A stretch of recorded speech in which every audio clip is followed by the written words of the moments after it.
함께 나누실 말씀 마태복음 25장입니다. 마태복음 25장 34절에서 40절까지입니다.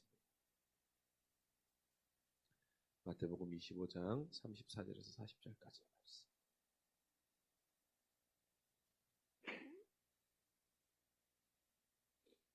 마태복음 25장 34절에서 40절까지의 말씀, 우리 말씀 한 절씩 교독으로 읽도록 하겠습니다.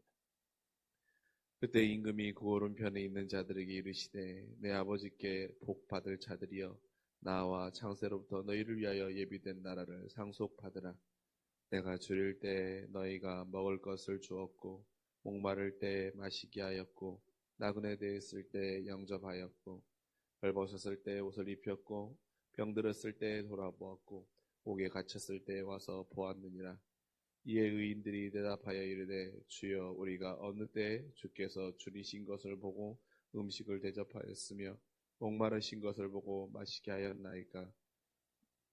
어느 때 나그네 되신 것을 보고 영접하였으며 벌벗으신 것을 보고 옷 입혔나이까. 어느 때 병드신 것이나 옥에 갇힌 것을 보고 가서 배웠나이까 하리니. 함께 읽습니다. 임금이 대답하여 이르되 내가 진실로 너희에게 이르노니 너희가 여기 내 형제 중에 지극히 작은 자 하나에게 한 것이 곧 내게 한 것이라 하시고. 아멘. 우리 창세기 25장의 본문은 심판의 날 양과 염소를 가르듯이 오른편과 왼편에 있는 자들, 그들에게 대해서 주님께서 말씀하여 주시는 그 이야기를 우리가 오늘 말씀의 비유의 말씀임을 알고 있습니다. 주님은 이 땅에 오셔서 우리에게 요청하시는 사명의 본이 있습니다.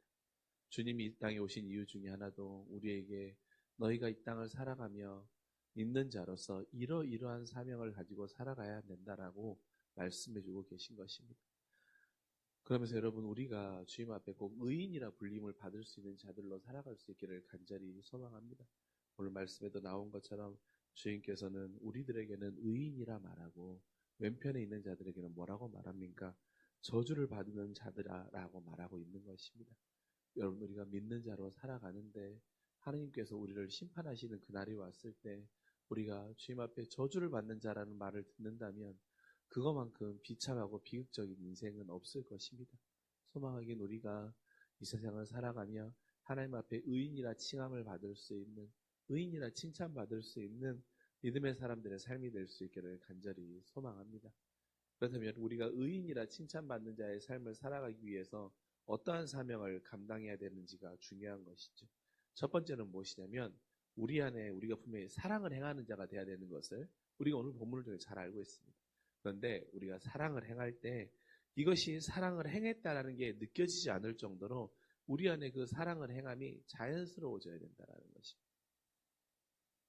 오늘 말씀에 보면 나오지요. 의인들이 뭐라고 말합니까? 심판의 때 그들이 주님께 묻는 거예요. 우리가 언제 그런 걸 했냐라는 거예요. 주여, 우리가 언제 당신께 주님께 이런 일을 했냐라고 묻는 것입니다.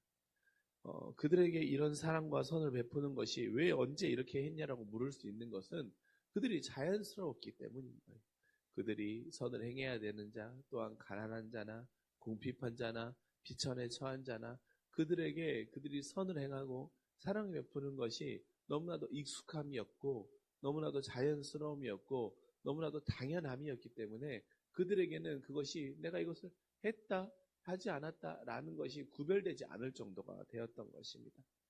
그럼 그들에게 주님은 뭐라고 말합니까? 너희를 위해 예비된 나라를 받게 될 것이라고 말씀하시는 것입니다. 우리 안에도 여러분 어떻습니까? 내가 행한 사랑과 선에 대해 사실은 알리고 싶거나 알아주었으면 하는 마음이 사람들에게는 다 있습니다. 내가 이 사람에게 선을 행하고 내가 이 사람에게 사랑을 베풀고 내가 이렇게 했으면 누가 나에게 칭찬해 주었으면 좋겠고 누가 알아주었으면 좋겠고 누가 이것을 통하여서 나를 높여주면 좋겠다라고 하는 것이 사실 사람들의 본래적인 마음입니다. 그리고 사람이 어떻게 보면 그게 본성일 수 있습니다. 그런데 어떻습니까? 오늘 말씀에서 말하는 것은 그러한 우리의 마음을 다 내려놓고 우리 안에 선을 행하는 것이나 사랑을 행하는 것이 너무나도 그냥 우리가 심장이 뛰는 것처럼 우리가 팔을 움직이는 것처럼 자연스러움이 돼야 된다는 것이죠. 그 이유가 무엇입니까? 바로 주님이 이 땅에 오셔서 그러하셨기 때문인 것입니다. 주님도 어떻습니까? 주님도 이 땅에 오셔서 자신의 사랑과 십자가의 은혜에 대해 우리에게 한 번도 야 내가 너한테 이렇게 했다 라고 하는 것에 대해서 소위 말하는 생색내지 않으셨어요. 주님도 우리에게 내가 널 위해 십자가에 죽어 주었는데, 내가 너를 구원하여 주었는데 너 이거 꼭 기억해야 돼, 꼭 알아야 돼, 내가 너한테 이렇게 얼마나 대단한 일을 했는데 라고 하시면서 주님도 우리에게 이것에 대해서 뭐 생색내거나 아니면 이거 이렇게 한 것에 대해서 갚아주거나 이런 마음이 없으셨던 것입니다. 우리의 주인 되시는 주님도 그러하였는데 우리 안에 그런 마음이 있다라는 것은 우리 안에 그렇게 우리는 어떻습니까? 사실 그런 마음을 점점 내려놓고 내가 사랑을 행하는 것이 당연한 것이지, 내가 선을 행하는 것이 당연한 것이지, 그래서 이것은 칭찬받을 일을 한 것이 아니라 그냥 내가 그리스도인으로서 나는 당연함을 감당했을 뿐이야 라고 하는 마음이 우리 안에 점점 자리 잡을 수 있는 믿음의 도전과 사명들이 있을 수 있기를 간절히 소망합니다. 그래서 어떻습니까? 진정한 사랑은 무엇입니까? 사랑을 했다고 베풀었다고 느껴지지 않을 정도로 자연스러움이 진정한 사랑인 것입니다. 그렇게 우리도 오늘 하루를 살아가며 내가 누군가에게, 또한 내가 교회에서, 아니면 내가 내 주변의 목장 식구들에게, 아니면 내 주변에 있는 직장 동료들에게 선을 행하거나 사랑을 행할 수 있을 것입니다. 여러분, 그때 우리도 우리 안에 이런 물음들이 있으면 좋겠어요. 내가 언제 선을 행했다라는 것이지. 주님 앞에 칭찬을 받거나 주변 사람들이 나를 높이려고 할 때, 아니 내가 언제 언제 선을 행했던 것이지, 내가 언제 이런 사람들에게 이렇게 행동했다는 것이지 라고 내 스스로 느낄 수 있을 정도로 우리 안에 사랑이 차고 넘쳐서 이 모든 것들이 자연스러워질 수 있는 그리스도인의 향기가 점점 짙어져 가는 우리의 삶이 될 수 있기를 간절히 소망합니다. 또한 두 번째 사명은 무엇입니까? 주님의 관심이 지극히 작은 자들에게 향하고 계심을 통하여 우리는 발견할 수 있습니다. 주님은 지극히 작은 자 하나에게 한 것이 곧 나에게 한 것이라고 말씀하고 있는 것이죠. 여러분, 당시에 지극히 작은 자들은 어떻습니까? 모든 이들의 관심 밖에 있는 사람들임을 우리는 잘 알고 있지요. 그래서 어떻습니까? 모든 이들의 관심 밖에 있는 사람들이었지만 어떻습니까? 주님에게는 그들이 가장 큰 관심의 대상이었던 것입니다. 세상에서는 관심 밖에 있는 자들일지 모르지만 우리 주님에게는 우리 주님에게는 가장 깊은 관심의 대상이 바로 그들이었던 거예요. 이걸 적용하면 어떻습니까? 우리도 마찬가지 아닙니까? 우리는 여러분 세상을 살아가다 보면 지극히 작은 자의 위치에 사실 속한 자들입니다. 저와 여러분이 우리끼리 비교했을 때는 내가 누구보다 조금 더 낫다고 여겨질 수도 있고, 조금 더 많이 가지고 있다고 여겨질 수도 있고, 누구보다 조금 더 높은 위치에 있다고 말할 수 있지만, 사실 여러분 우리가 좀 더 큰 눈으로 보면요, 저와 여러분 그렇게 큰 차이가 없습니다. 사실 우리 모두 다 지극히 작은 자들이에요. 그리고 지극히 어떻게 오늘 말씀에 보면 병들었을 때 관심은 주님의 눈에 봤을 주님의 말씀하시는 것처럼 내 형제 중에 지극히 작은 자 중에 하나라는 것입니다. 그런데 어떻습니까, 여러분? 그렇기에 우리는 주님의 가장 깊은 관심의 대상이라는 것입니다. 우리는 주님이 가장 관심 갖고 보고 있는 그 대상이라는 거예요. 그러니 어떻습니까, 여러분? 그것 자체가 우리에게 사실 기쁨이고 즐거운 소식인 거예요. 내가 세상의 관점으로 보고, 세상의 기준으로 바라보고, 세상의 위치로 바라볼 때는 내가 지극히 작은 자이기 때문에 초라해 보일 수도 있어요. 소외돼 보일 수도 있어요. 없어 보일 수도 있어요. 그건 어떻습니까? 주님의 관점으로 보면 어떻습니까? 그렇기에 우리 주님이 나에게 가장 큰 관심을 많이 가지고 계시고, 주님이 나에게 가장 큰 관심을 행하고 계시고, 주님이 나에게 가장 큰 관심을 베풀고 계시기 때문에 우리는 어떻게 봅니까? 주님의 눈으로 봤을 때는 가장 많은 사랑을 받아야 할 대상임을 저와 여러분 모두가 기억할 수 있기를 간절히 소망합니다. 어떻습니까? 여러분 모두는 오늘 주님의 가장 큰 사랑을 받아야 되는 대상이에요. 그럼 여러분 그 관점으로 보면 또 한 걸음 더 나아가 봅시다. 그럼 어떻습니까? 우리 주변에 있는 모든 사람들은 지극히 작은 자에게 사랑을 전해야 되는 그 사명이 우리에게는 있는 것입니다. 우리에게는 그 사명이 있는 거예요. 오늘 말씀으로 보면 지극히 작은 자 하나에게 줄인 자에게 먹이고 헐벗은 자에게 입혀주고 병든 자를 보살펴주는 것, 선을 행하고 사랑을 행하는 것이죠. 근데 우리가 여러분 영적으로도 줄인 자가 있지 않겠습니까? 영적으로도 헐벗은 자가 있지 않겠습니까? 영적으로도 병든 자들이 있지 않겠습니까? 그럼 어떻습니까? 우리가 그 영적으로 병든 자들을 치료할 수 있는 길인 주의 말씀의 길로 인도하는 것이 우리의 사명인 것입니다. 영적으로 줄인 자가 있습니다. 그럼 어떻습니까? 그리 줄인 자에게 계속해서 말씀을 전하고 주의 복음을 만날 수 있는 길을 열어주는 것, 그것이 바로 선을 행하는 거예요. 왜? 주님의 관심이 그들에게 있기 때문인 것입니다. 주님의 관심이 내 가족에게 있는 것이고, 주님의 관심이 내 자녀에게 있는 것이고, 주님의 관심이 내 직장 동료에게 있기 때문인 것입니다. 우리도 주님의 관심의 대상이 되어서 우리가 그 은혜를 누렸던 것처럼, 여러분, 주님이 이 땅에 오신 이유도 그거 아닙니까? 그렇기 때문에 우리가 이 대림절을 보내며 주님은 그들에게 가장 깊은 관심을 가지고 있는 것처럼 우리도 그 사명을 감당할 수 있는 주의 자녀들이 될 수 있기를 간절히 소망합니다. 그래서 여러분, 그 복음을 전하는 일, 그 영적으로 헐벗은 자들에게 영적인 옷을 입혀주는 일, 영적으로 병든 자들이 치료를 받을 수 있는 길로 인도하는 것이 바로 우리의 사명임을 기억하시고, 내 가족에게 있다면 그 영적으로 병든 자가 내 가족이라면 가족에게, 영적으로 헐벗은 자가 내 목장의 식구들 가운데 있다면 내 목장의 식구들에게, 영적으로 병든 자들이 있다면 그가 치료받을 수 있는 내 직장 동료에게 그 사명을 감당하는 우리 모두가 될 수 있기를 간절히 소망합니다. 왜입니까?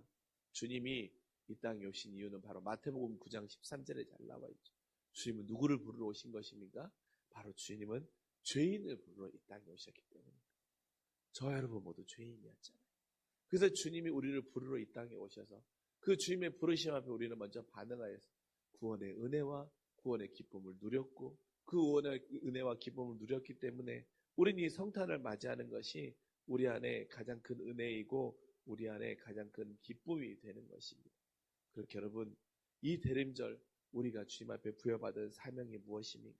그것은 바로 내 안에 사랑이 자연스러워지는 것입니다. 사랑이 자연스러워져서 내가 누군가에게 선을 행하고 내가 무언가에 헌신하는 것이 어떤 사람에게 칭찬받거나 어떤 사람에게 높이거나 어떤 사람이 나에 대해서 그런 말을 해주지 않는 것이 섭섭함이 아니라 내가 그런 것을 행했었나? 라고 하는 우리 안에 자연스러움이 이번 대림절 우리 안에 짙어질 수 있기를 간절히 소망하고, 우리의 그 선함과 사랑을 통하여서 영적으로 헐벗은 자들, 주님이 가지고 있는 그 주님의 관심의 대상이 되는 지극히 작은 자들에게 우리가 어떤 수단과 방법을 다해서라도 그들이 구원받고 그들이 다시 회복되고 그들이 다시 주님 앞에 나올 수 있도록 우리가 그 사명을 감당하며 그 걸음을 걸어 나아갈 수 있는 저와 여러분의 이번 대림절의 하루가 될 수 있기를 주님의 이름으로 간절히 축원합니다. 기도하겠습니다. 사랑이 많으신 아버지 하나님, 주님, 우리가 주님 앞에 부르심을 주님 앞에 심판의 자리에 섰을 때 하나님, 진실로 우리가 왼편의 선자들이 되어서 저주를 받는 자들아라는 말을 듣진 않을까 두렵고 떨리는 마음이 있습니다.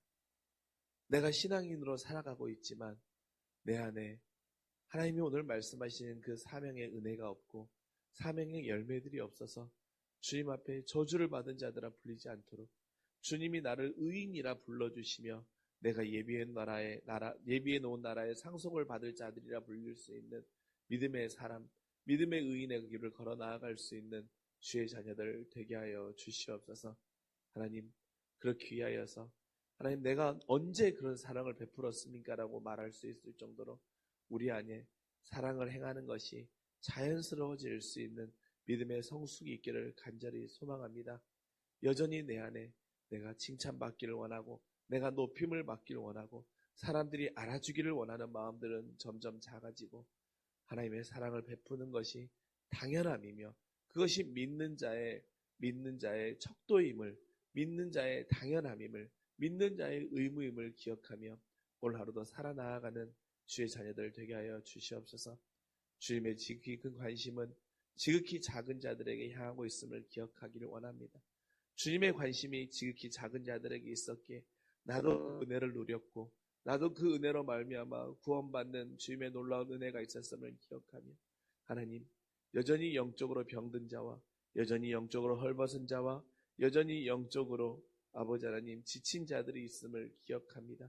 그렇게 그들에게 하나님 우리가 세상의 선을 행하는 것도 중요하지만 그들이 영적으로 치료받고 영적인 옷을 다시 입고 영적으로 다시 한번 나음을 입도록 하나님 우리가 주의 복음을 전하며 그들에게 깊은 관심을 가지며 사랑으로 인도하는 일에 마음을 다하며 나아갈 수 있는 믿음의 사명을 감당하는 이 대림의 절기 되게 하여 주시옵소서. 감사드리며 우리의 소망과 사랑이 되시는 우리 구주 예수 그리스도의 이름으로 간절히 기도합니다. 아멘.